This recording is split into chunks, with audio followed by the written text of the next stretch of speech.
Los dos aspectos de la libertad. Para el hombre moderno.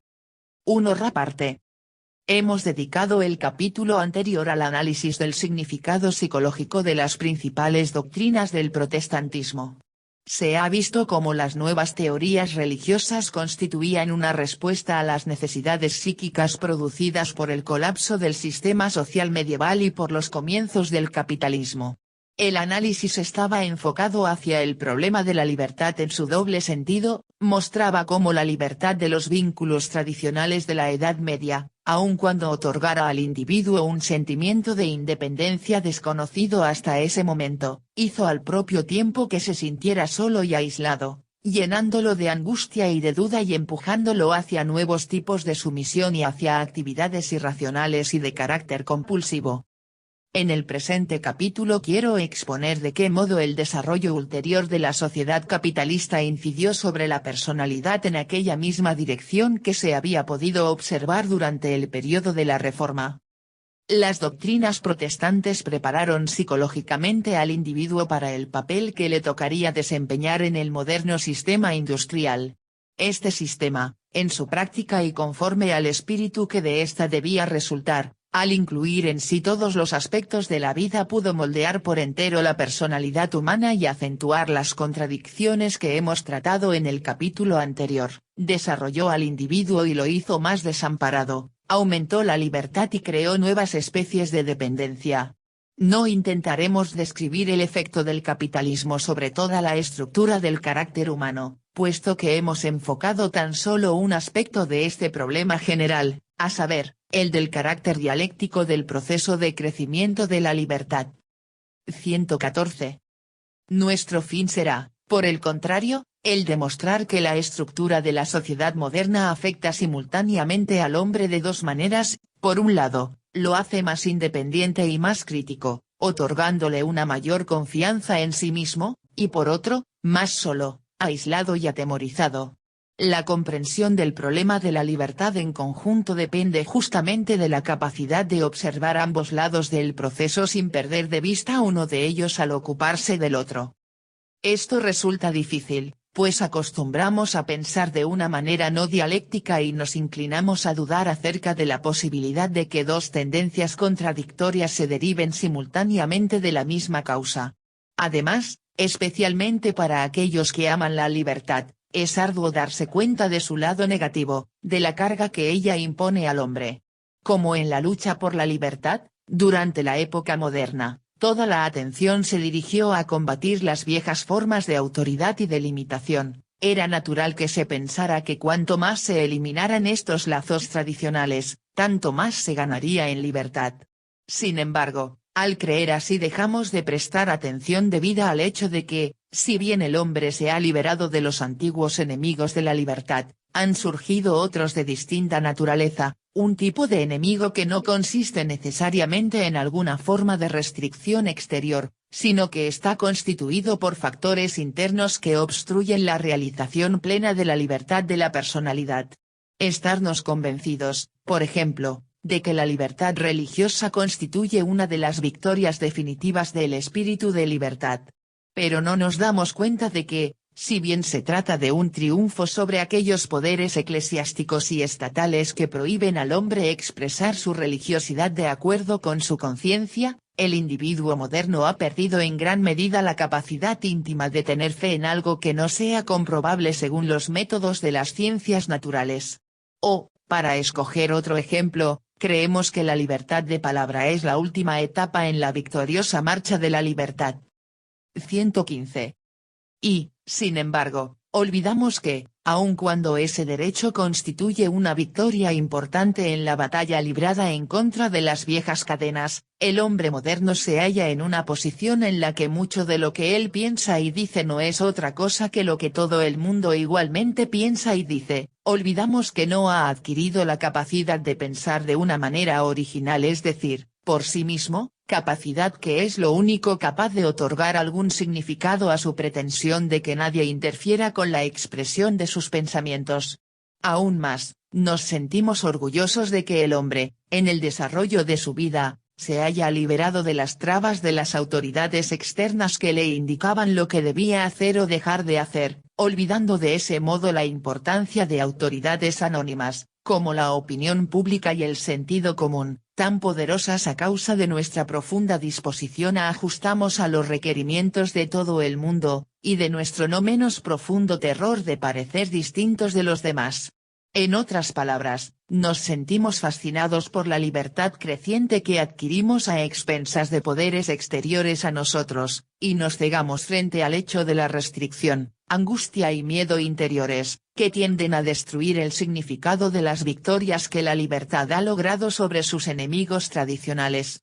Por ello estamos dispuestos a pensar que el problema de la libertad se reduce exclusivamente al de lograr un grado aún mayor de aquellas libertades que hemos ido consiguiendo en el curso de la historia moderna, y creemos que la defensa de nuestros derechos contra los poderes que se les oponen constituye todo cuanto es necesario para mantener nuestras conquistas. Olvidamos que, aun cuando debemos defender con el máximo vigor cada una de las libertades obtenidas, el problema de que se trata no es solamente cuantitativo, sino también cualitativo, que no solo debemos preservar y aumentar las libertades tradicionales, sino que, además, debemos lograr un nuevo tipo de libertad, capaz de permitirnos la realización plena de nuestro propio yo individual, de tener fe en él y en la vida. Toda valoración crítica del efecto del sistema industrial sobre este tipo de libertad íntima debe comenzar por la comprensión plena del enorme progreso que el capitalismo ha aportado al desarrollo de la personalidad humana. 116. Por supuesto, todo juicio crítico acerca de la sociedad moderna que descuide este aspecto del conjunto, dará con ello pruebas de estar arraigado en un romanticismo irracional y podrá hacerse justamente sospechoso de criticar al capitalismo, no ya en beneficio del progreso, sino en favor de la destrucción de las conquistas más significativas alcanzadas por el hombre en la historia moderna.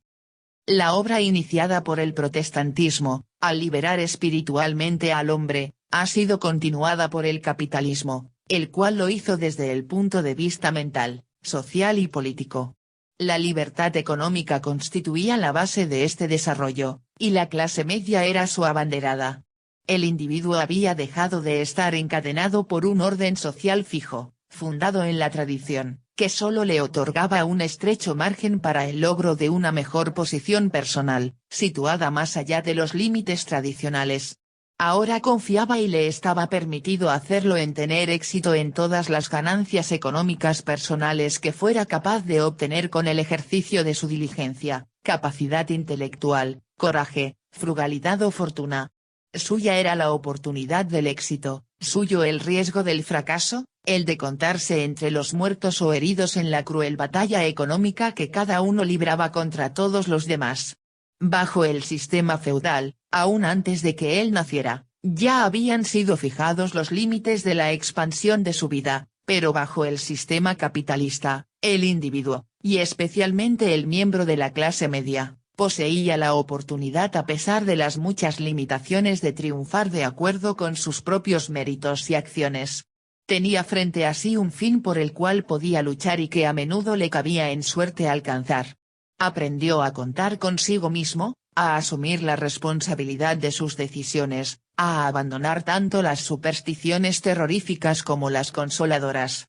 Se fue liberando progresivamente de las limitaciones de la naturaleza, dominó las fuerzas naturales en un grado jamás conocido y nunca previsto en épocas anteriores.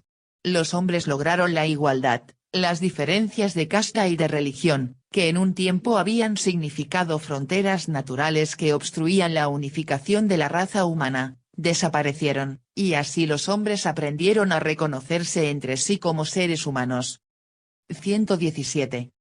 El mundo fue zafándose cada vez más de la superchería, el hombre empezó a observarse objetivamente, despojándose progresivamente de las ilusiones. También aumentó la libertad política. Sobre la base de su fuerza económica, la naciente clase media pudo conquistar el poder político, y este poder recién adquirido creó a su vez nuevas posibilidades de progreso económico. Las grandes revoluciones de Inglaterra y Francia y la lucha por la independencia norteamericana constituyeron las piedras fundamentales de esta evolución. La culminación del desarrollo de la libertad en la esfera política la constituyó el Estado democrático moderno, fundado en el principio de igualdad de todos los hombres y la igualdad de derecho de todos los ciudadanos para participar en el gobierno por medio de representantes libremente elegidos. Se suponía así que cada uno sería capaz de obrar según sus propios intereses, sin olvidar a la vez el bienestar común de la nación. En una palabra, el capitalismo no solamente liberó al hombre de sus vínculos tradicionales, sino que también contribuyó poderosamente al aumento de la libertad positiva, al crecimiento de un yo activo, crítico y responsable. Sin embargo, si bien todo esto fue uno de los efectos que el capitalismo ejerció sobre la libertad en desarrollo, también produjo una consecuencia inversa al hacer al individuo más solo y aislado, y al inspirarle un sentimiento de insignificancia e impotencia.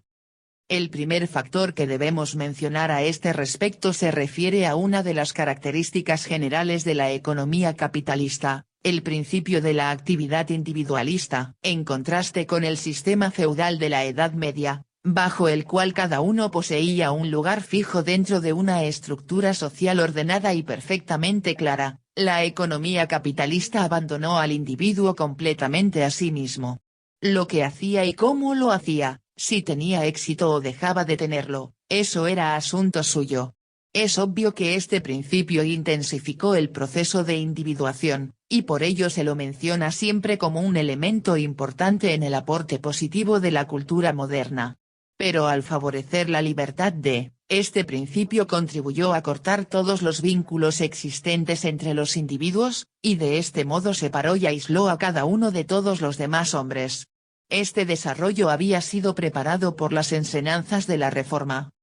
118. En la Iglesia católica la relación del individuo con Dios se fundaba en la pertenencia a la Iglesia misma. Esta constituía el enlace entre el hombre y Dios, y así, mientras por una parte restringía su individualidad, por otra le permitía enfrentar a Dios, no ya estando solo, sino como parte integrante de un grupo. El protestantismo, en cambio, hizo que el hombre se hallara solo frente a Dios. La fe, según la entendía Lutero, era una experiencia completamente subjetiva, y, según Calvino, la convicción de la propia salvación poseía ese mismo carácter subjetivo. El individuo que enfrentaba al poderío divino estando solo, no podía dejar de sentirse aplastado y de buscar su salvación en el sometimiento más completo. Desde el punto de vista psicológico este individualismo espiritual no es muy distinto del económico. En ambos casos el individuo se halla completamente solo y en su aislamiento debe enfrentar un poder superior, sea este el de Dios, el de los competidores, o el de fuerzas económicas impersonales. El carácter individual de las relaciones con Dios constituía la preparación psicológica para las características individualistas de las actividades humanas de carácter secular. Mientras la naturaleza individualista del sistema económico representa un hecho incuestionable y tan solo podría parecer dudoso el efecto que tal carácter ha ejercido sobre el incremento de la soledad individual, la tesis que vamos a discutir ahora contradice algunos de los conceptos convencionales más difundidos acerca del capitalismo. Según tales conceptos, el hombre, en la sociedad moderna, ha llegado a ser el centro y el fin de toda la actividad. Todo lo que hace, lo hace para sí mismo. El principio del autointerés y del egoísmo constituyen las motivaciones todopoderosas de la actividad humana. De lo que se ha dicho en los comienzos de este capítulo se deduce que, hasta cierto punto, estamos de acuerdo con tales afirmaciones. El hombre ha realizado mucho para sí mismo, para sus propios propósitos, en los 4 últimos siglos. Sin embargo, gran parte de lo que parecía ser su propósito no le pertenecía realmente, puesto que correspondía más bien al obrero, al industrial, etc., y no al concreto ser humano, con todas sus potencialidades emocionales, intelectuales y sensibles. 119. Al lado de la afirmación del individuo que realizara el capitalismo, también están la autonegación y el ascetismo, que son la continuación directa del espíritu protestante. Para explicar esta tesis debemos mencionar en primer lugar un hecho que ya ha sido descrito en el capítulo anterior. Dentro del tema medieval, El capital era siervo del hombre, dentro del sistema moderno se ha vuelto su dueño. En el mundo medieval las actividades económicas constituían un medio para un fin, y el fin era la vida misma, o como lo entendía la Iglesia Católica, la salvación espiritual del hombre. Las actividades económicas son necesarias, hasta los ricos pueden servir los propósitos divinos, pero toda actividad externa solo adquiere significado y dignidad en la medida en que favorezca los fines de la vida. La actividad económica y el afán de lucro como fines en sí mismos parecían cosa tan irracional al pensador medieval como su ausencia lo es para los modernos. En el capitalismo, la actividad económica, el éxito, las ganancias materiales, se vuelven fines en sí mismos. El destino del hombre se transforma en el de contribuir al crecimiento del sistema económico, a la acumulación de capital, no ya para lograr la propia felicidad o salvación, sino como un fin último. El hombre se convierte en un engranaje de la vasta máquina económica, un engranaje importante si posee mucho capital, insignificante si carece de él, pero en todos los casos continúa siendo un engranaje destinado a servir propósitos que le son exteriores. Esta disposición a someter el propio yo a fines extrahumanos fue de hecho preparada por el protestantismo, a pesar de que nada se hallaba más lejos del espíritu de Calvino y Lutero que tal aprobación de la supremacía de las actividades económicas.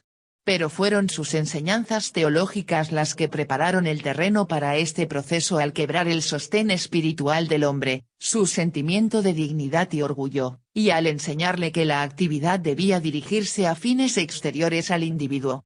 Como ya vimos en el capítulo anterior, uno de los puntos principales de la enseñanza de Lutero residía en su insistencia sobre la maldad de la naturaleza humana, la inutilidad de su voluntad y de sus esfuerzos. 120. Análogamente, Calvino colocó el acento sobre perversidad del hombre e hizo girar todo su sistema alrededor del principio según el cual el hombre debe humillar su orgullo hasta uno máximo. Afirmó, además, que el propósito de la vida humana reside exclusivamente en la gloria divina y no en la propia. De este modo, Calvino y Lutero prepararon psicológicamente al individuo para el papel que debía desempeñar en la sociedad moderna, sentirse insignificante y dispuesto a subordinar toda su vida a propósitos que no le pertenecían. Una vez que el hombre estuvo dispuesto a reducirse tan solo a un medio para la gloria de un Dios que no representaba ni la justicia ni el amor, ya estaba suficientemente preparado para aceptar la función de sirviente de la máquina económica, y, con el tiempo, la de sirviente de algún Führer. La subordinación del individuo como medio para fines económicos se funda en las características del modo de producción capitalista, que hacen de la acumulación de capital el propósito y el objetivo de la actividad económica.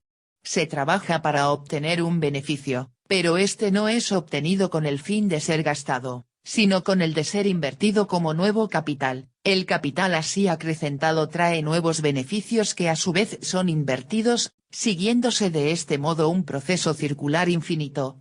Naturalmente, siempre hubo capitalistas que gastaban su dinero con fines de lujo o bajo la forma de derroche ostensible. Pero los representantes clásicos del capitalismo gozaban del trabajo, no del gasto. Este principio de la acumulación de capital en lugar de su uso para el consumo, constituye la premisa de las grandiosas conquistas de nuestro moderno sistema industrial.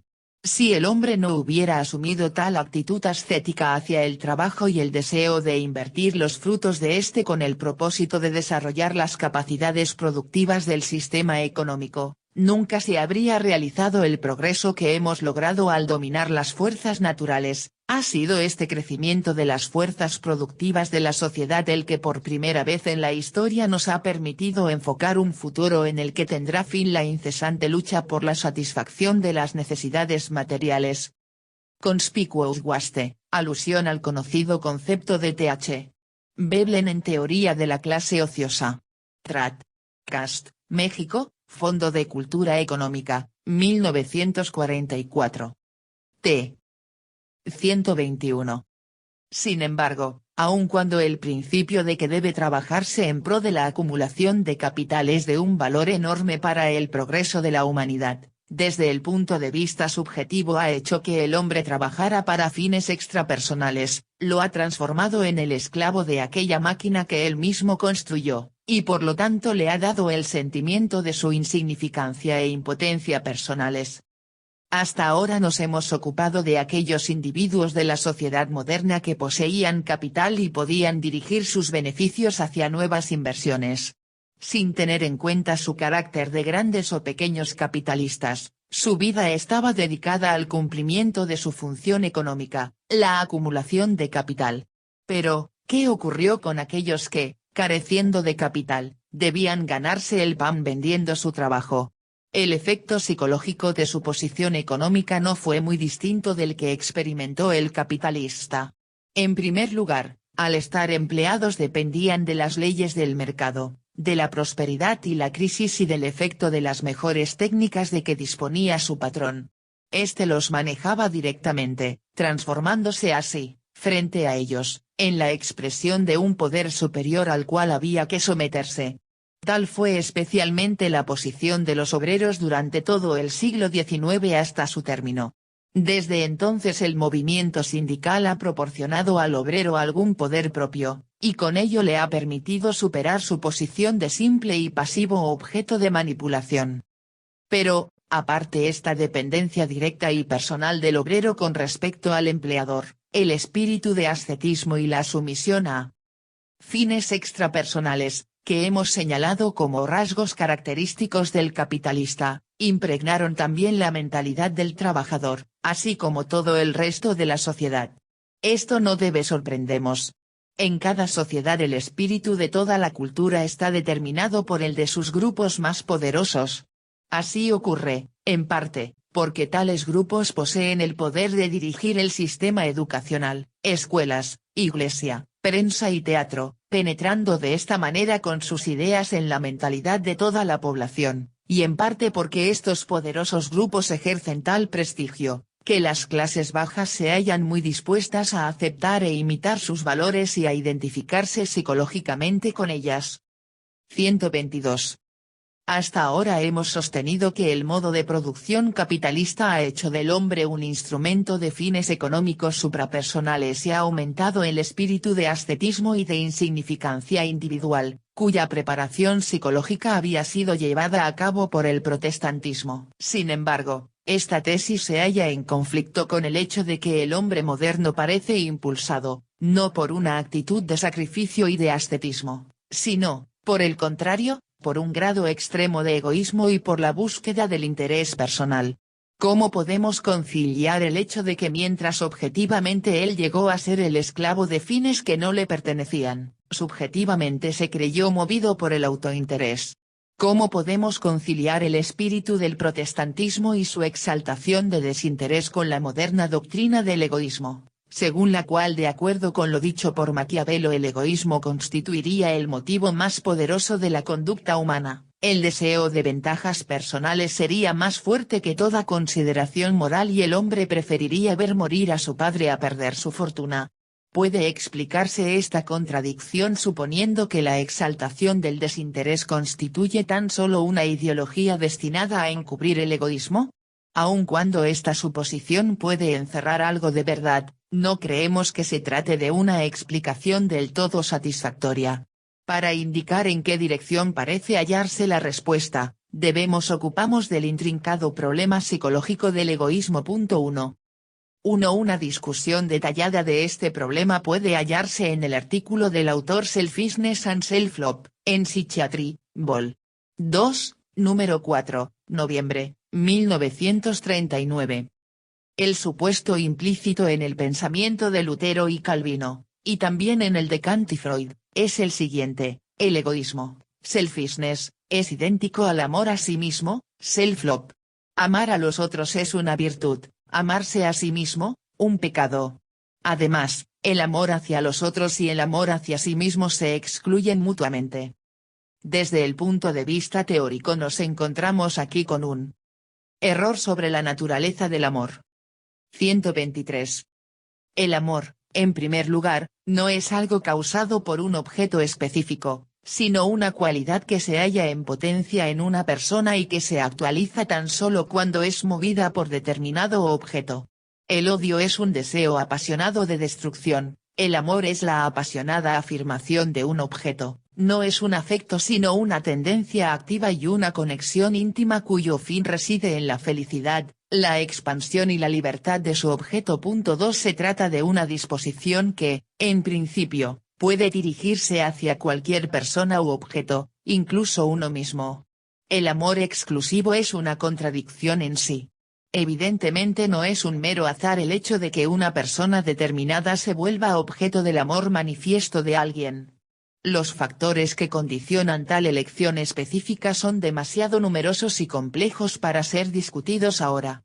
Lo importante es, sin embargo, que el amor hacia un objeto especial es tan solo la actualización y la concentración del amor potencial con respecto a una persona, no ocurre, como lo pide la concepción romántica del amor, que exista tan solo una única persona en el mundo a quien se pueda querer, que la gran oportunidad de la vida es poder hallarla, que el amor hacia ella conduzca a negar el amor a todos los demás.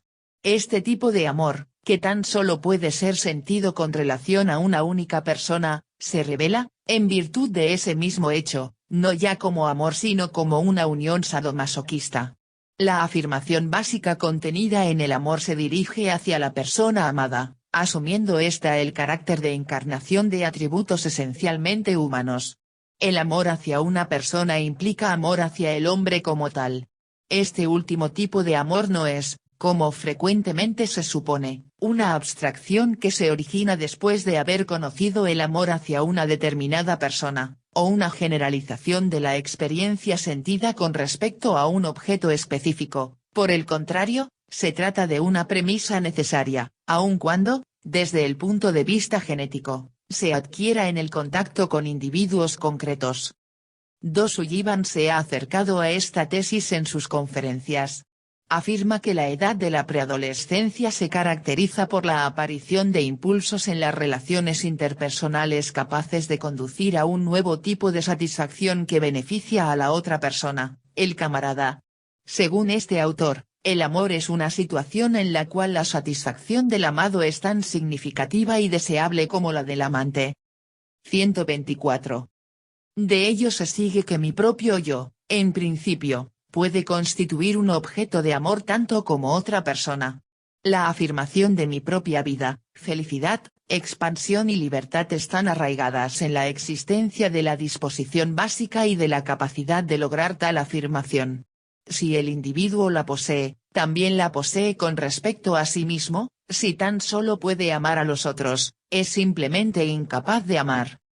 El egoísmo, selfishness, no es idéntico al amor a sí mismo, sino a su opuesto. El egoísmo es una forma de codicia. Como toda codicia, es insaciable y, por consiguiente, nunca puede alcanzar una satisfacción real. Es un pozo sin fondo que agota al individuo en un esfuerzo interminable para satisfacer la necesidad sin alcanzar nunca la satisfacción. La observación atenta descubre que si bien el egoísta nunca deja de estar angustiosamente preocupado de sí mismo, se halla siempre insatisfecho, inquieto, torturado por el miedo de no tener bastante, de perder algo, de ser despojado de alguna cosa.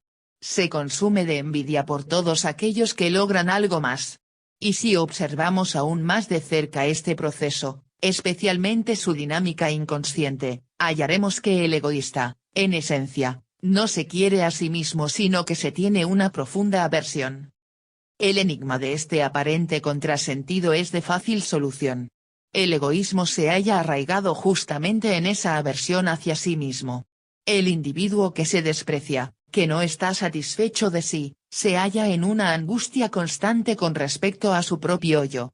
No posee aquella seguridad interior que puede darse tan solo sobre la base del cariño genuino y de la autoafirmación. Debe preocuparse de sí mismo, debe ser codicioso y quererlo todo para sí, puesto que, fundamentalmente, carece de seguridad y de la capacidad de alcanzar la satisfacción. Lo mismo ocurre con el llamado narcisista, que no se preocupa tanto por obtener cosas para sí, como de admirarse a sí mismo. Mientras en la superficie parece que tales personas se quieren mucho, en realidad se tienen aversión, y su narcisismo como el egoísmo constituye la sobrecompensación de la carencia básica de amor hacia sí mismos. 125. Freud ha señalado que el narcisista ha retirado su amor a los otros dirigiéndolo hacia su persona. Si bien lo primero es cierto, la segunda parte de esta afirmación no lo es. En realidad, no quiere ni a los otros ni a sí mismo. Volvamos ahora al problema que nos condujo a este análisis psicológico del egoísmo.